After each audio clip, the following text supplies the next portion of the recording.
Uh, Thank you very much, and thank you everyone for joining us, and thank you, Calvert, for your detailed presentation, and thank you, Fran, as well, for joining us, all the panelists. Uh, I would like to start off with you.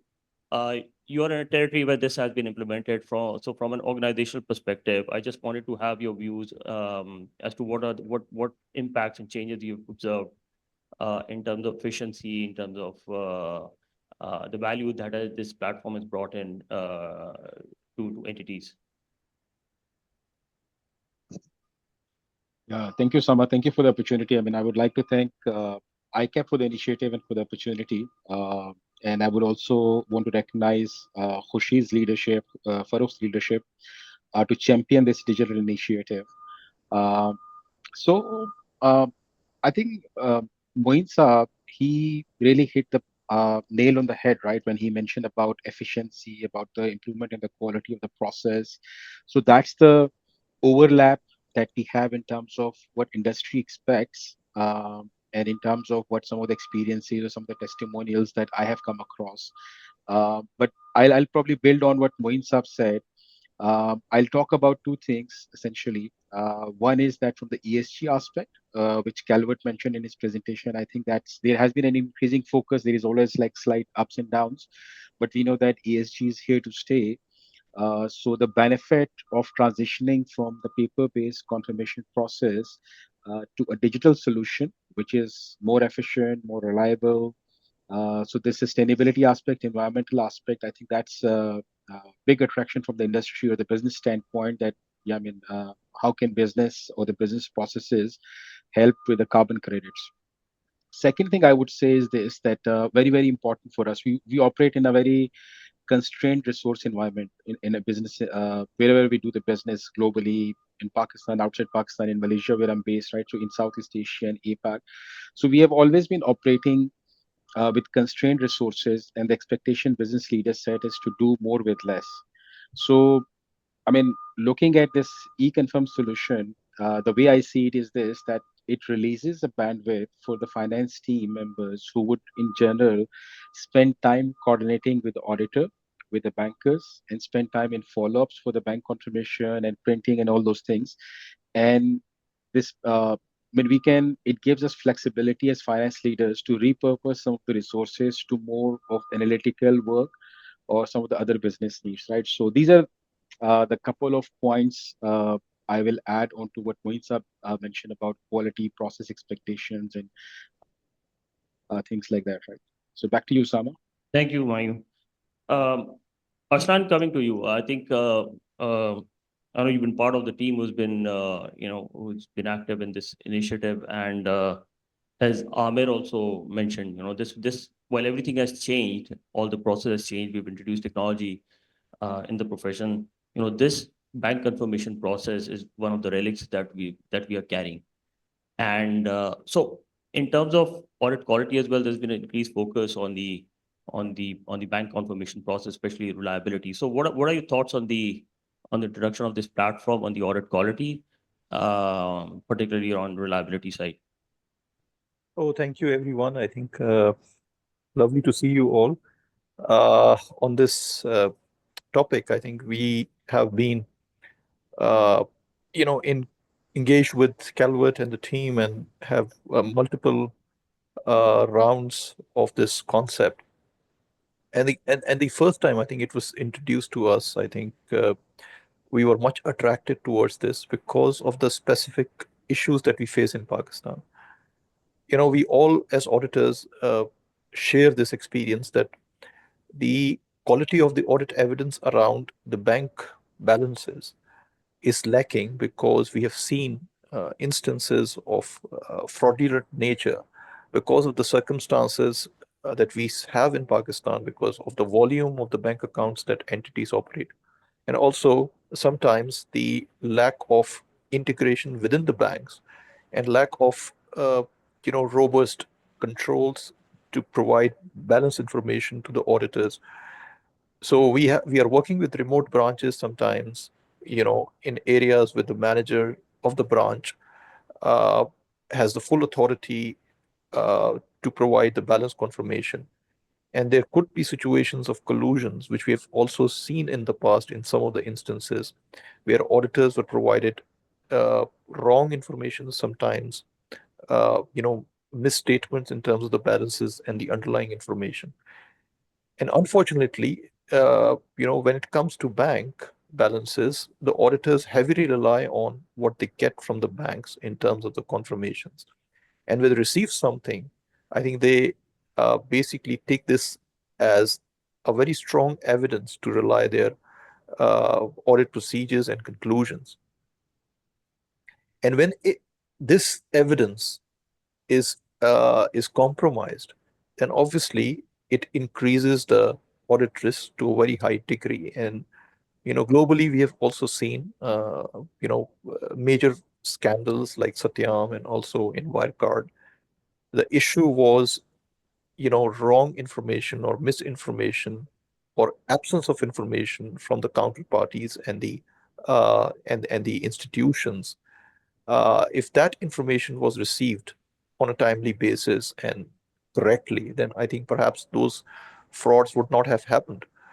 So this is an area which is, from an audit risk point of view, is of extreme importance. And in Pakistan context, when basically we are sometimes, I think we struggle practically in getting response from the banks, and then if for this sometimes because of the pressures of time, if the auditors in the absence of the confirmations rely on bank statements, and if those bank statements are in this technology age, sometimes can be manipulated. So there is a huge avenue available for fraudulent activities within the space of bank balances.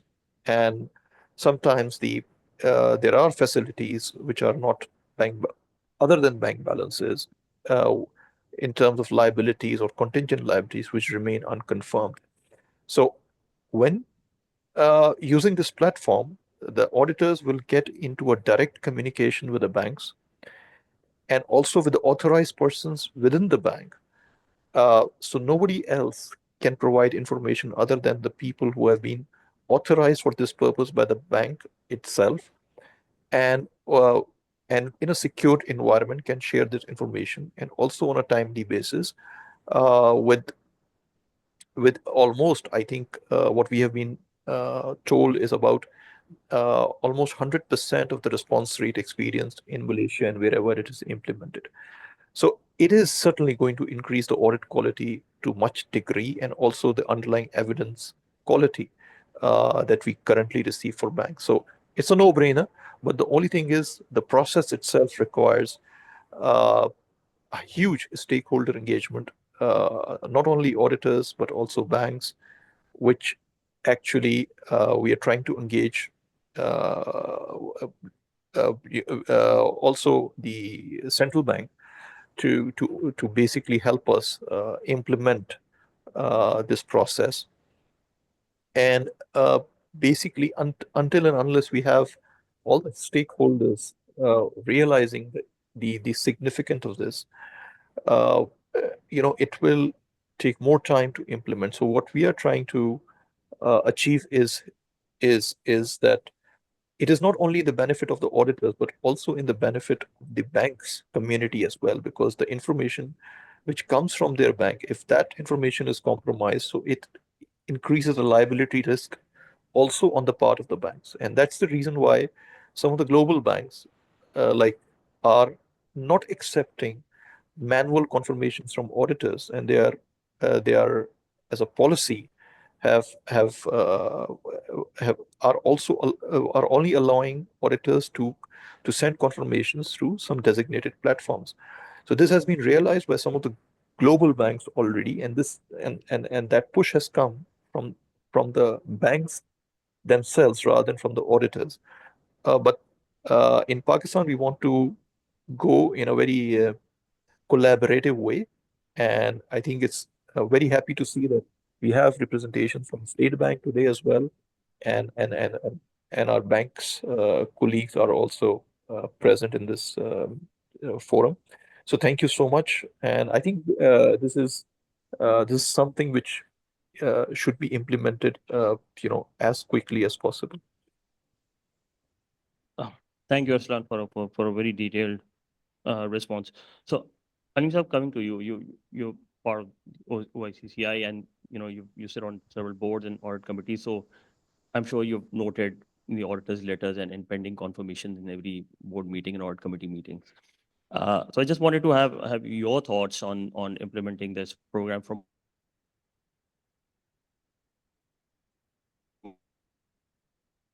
a governance perspective. Is that question to me? Just now, it's not much earlier. When I've been the auditor myself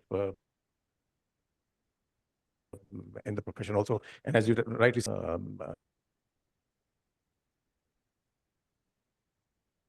companies. Yeah. And one of the things which the board must approve,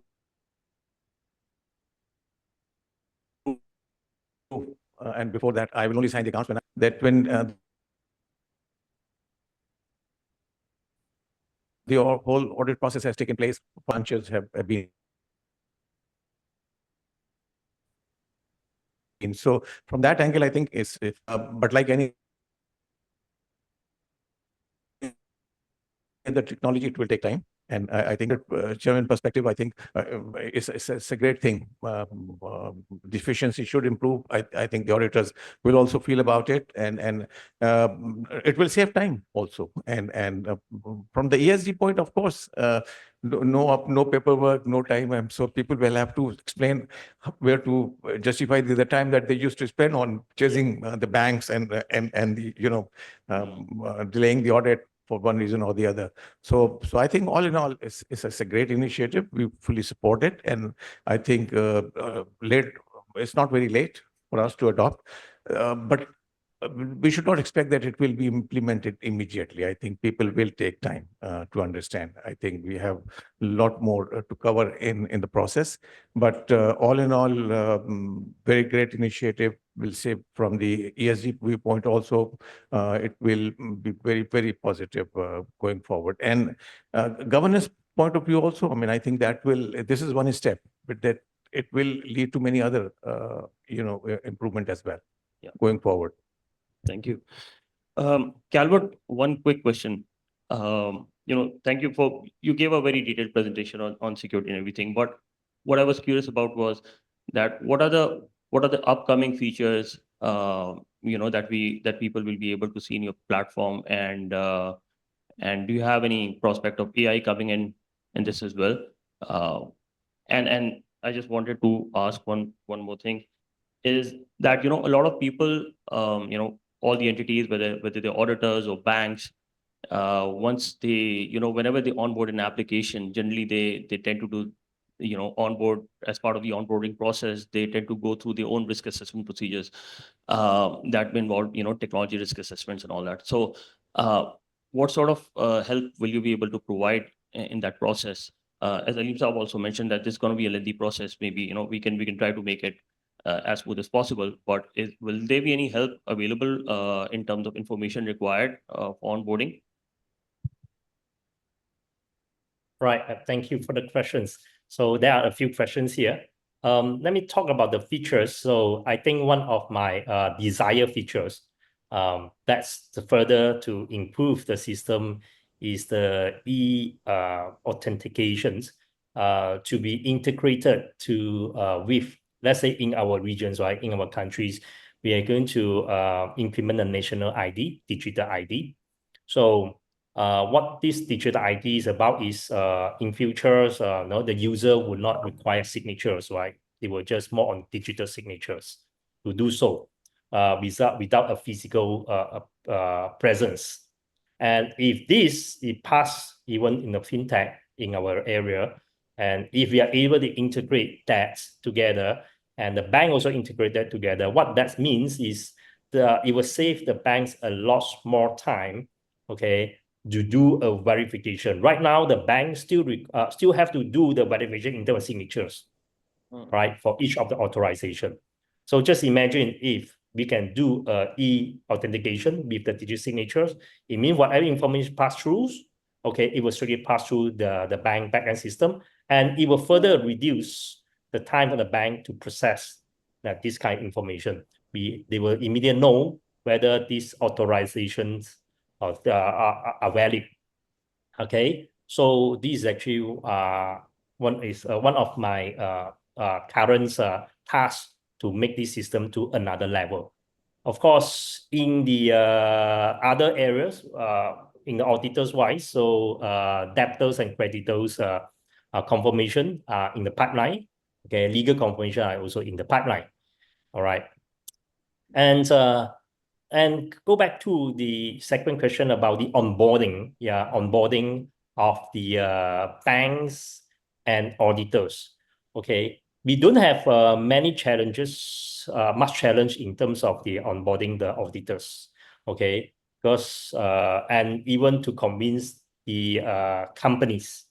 All right. I still remember last time when we started to implement this solution, where there is additional fee, okay, to use these systems.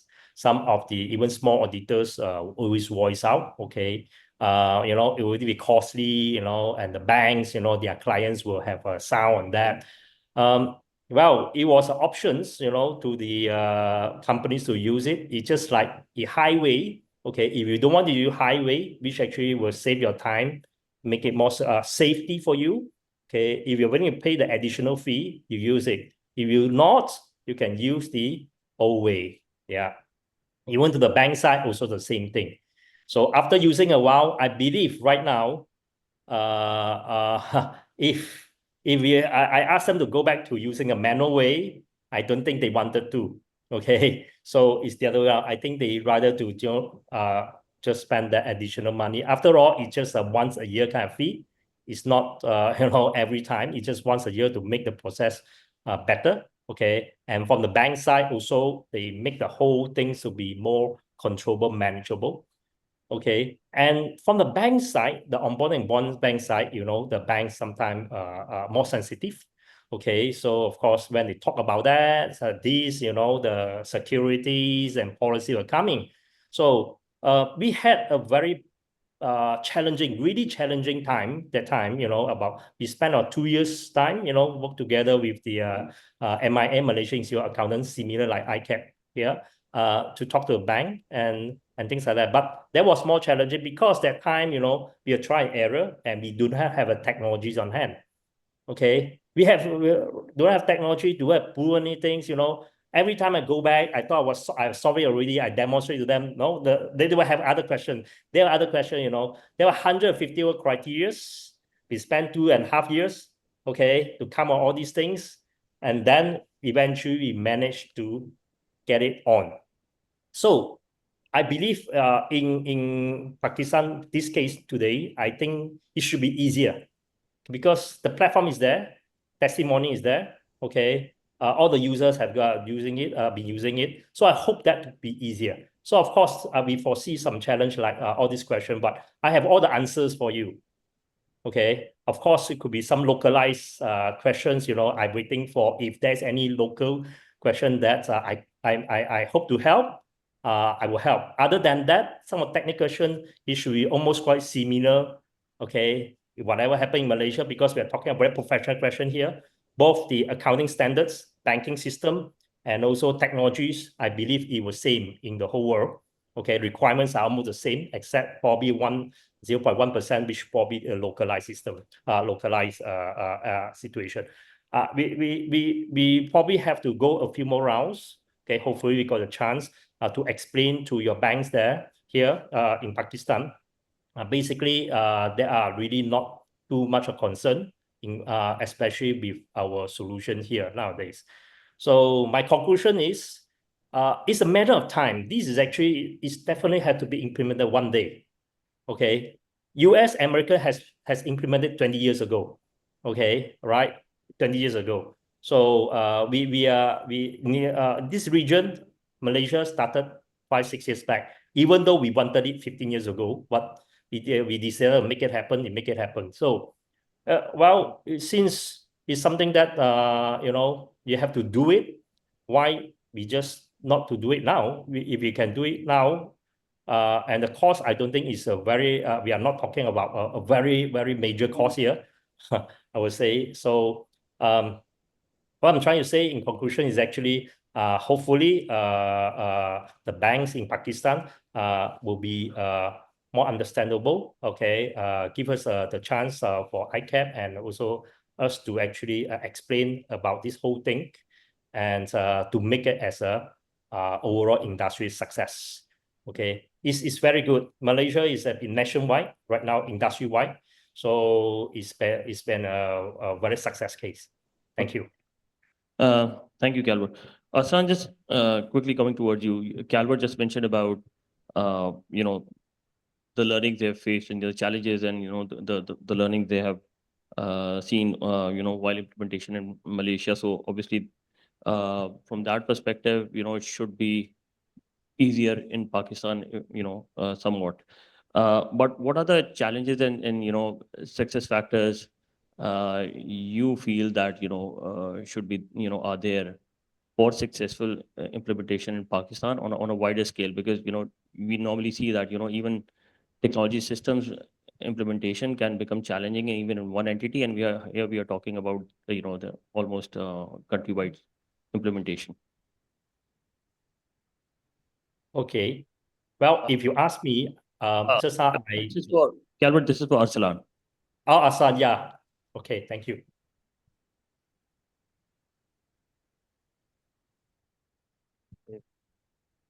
Is Arslan there?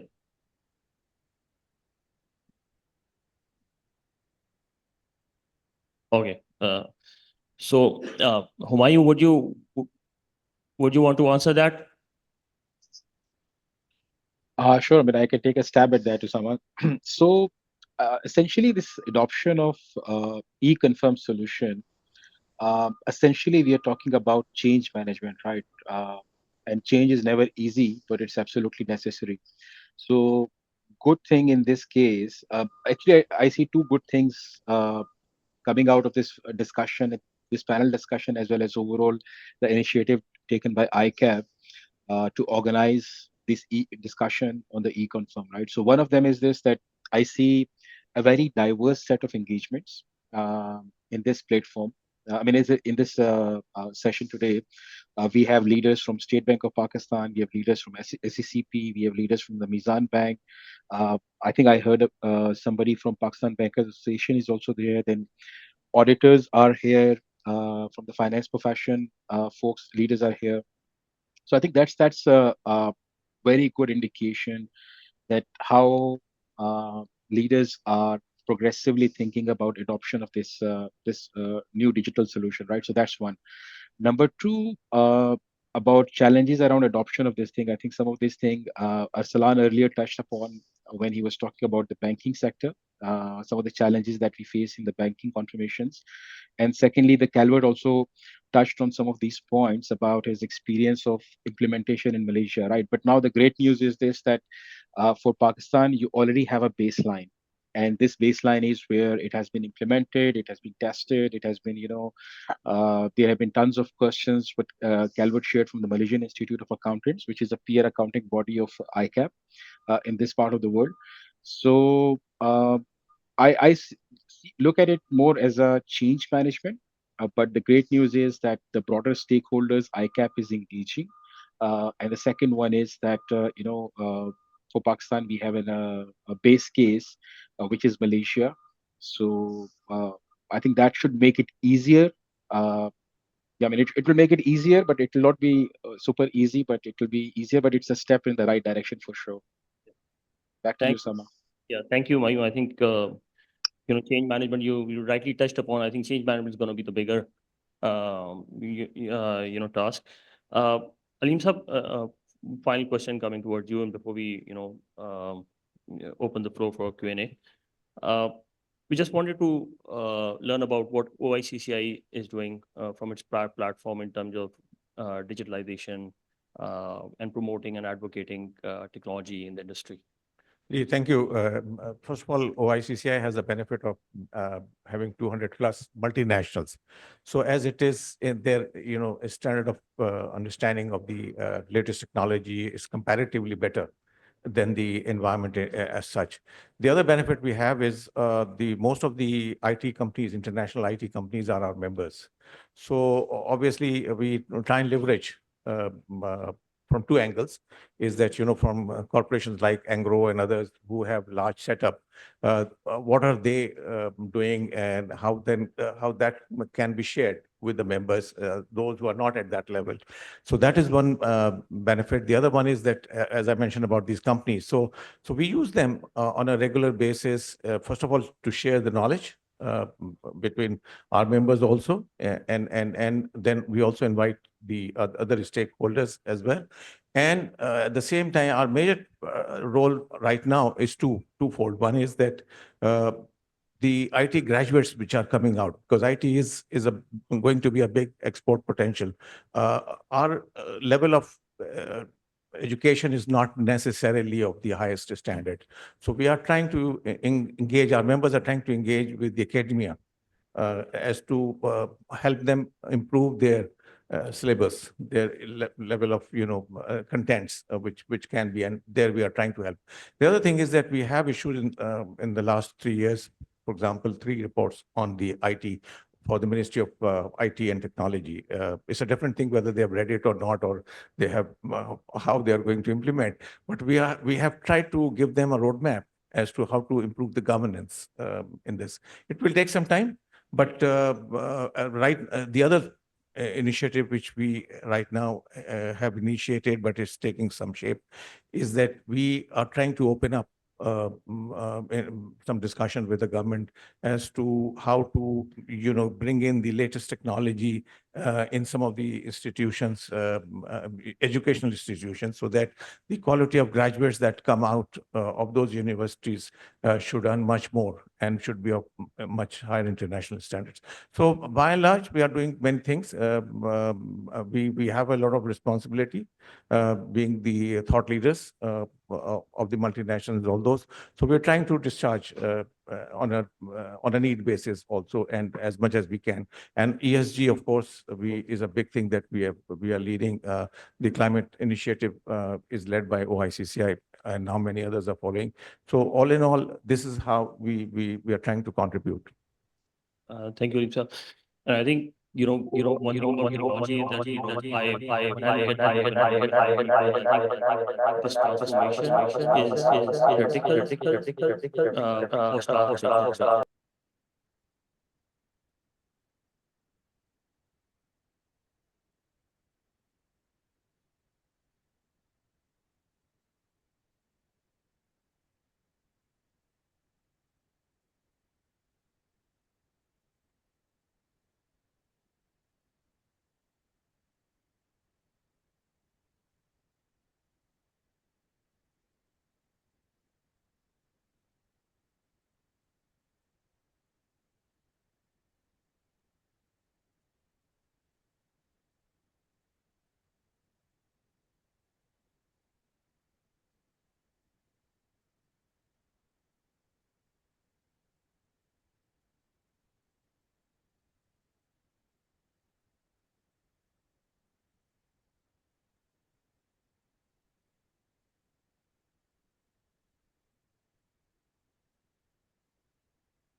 And if it is cloud, security. So Calvert, in terms of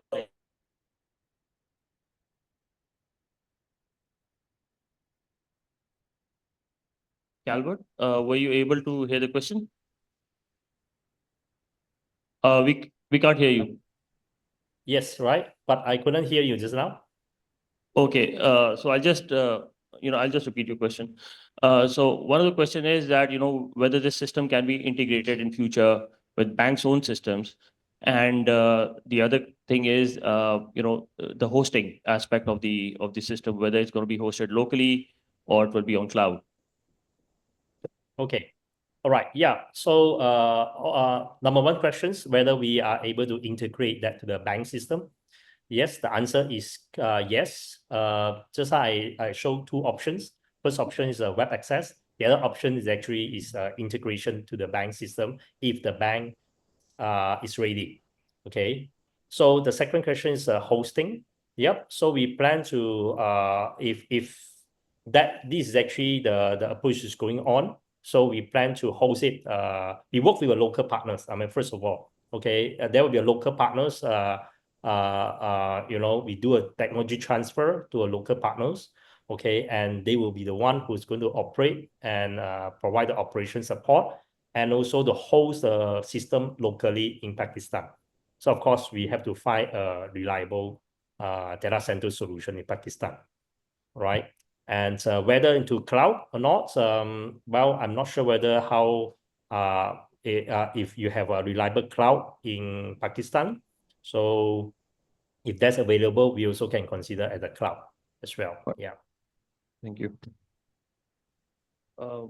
Any other question? Yeah, my name is Hanif Idris. My question is that what will be the role of the regulator, State Bank of Pakistan, in the implementation? Because unless any transformation is driven by a legal and statutory requirement, chances of its success will be low and time frame will be longer. I think somebody from Perthap, would you like to answer? Yeah.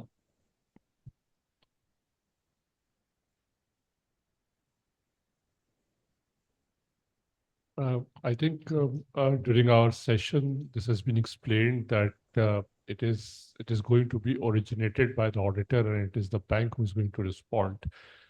In terms of usage, if that is through the web, I think there is less involvement of the regulator. But of course, if it gets integrated with any banking system, I think that is where probably the regulator may have a more would like to have more understanding. But at the end of the day, what is happening is that even currently there is an authorization by a party to the bank to give the information relating to that organization. So that is going to continue. It is just the form in which this is going to come. So my understanding and expectation is that it does not require some kind of an express or a formal approval to go into this or not. But certainly where if there is anything to do with integrating with the banking system, probably that is where some kind of a role may be involved. But otherwise, of course, because this is a big transformation, so everybody has to be on board and everyone's concerns have to be addressed. I think, for example, it's also about whether you want It to. may be possible that a circular in a statutory form can be issued by the SCCP and State Bank of Pakistan. It is not a very great task. It is an easy task. Yes, again, I think it would be driven by whether you want to make it mandatory or optional. I think that would drive the process. Any other question from Karachi or yeah, quickly.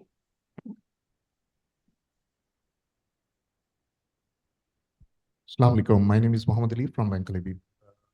My question is regarding that why didn't we go towards the blockchain model for this purpose, where the financials are kept by the private banks in a decentralized mode, and only the concern and profile of the customers are parked at a centralized location. So it will be easier for the audit firms to pull the financials on the need basis. Obviously, the concern is prior taken from the customers. So it will be more of a valuable, and I think the security of a blockchain is more than this standalone platform. And secondly, it will be easier for the audit firms to know that where customers are maintaining their accounts through this decentralized mode. So I think that's a completely different platform you're talking about, and perhaps that can be discussed later. Right now, when we're talking about this platform, do you have any question from Calvert? All right. Thank you. I think we'll note that, and perhaps Khurshid, we can separately talk about it.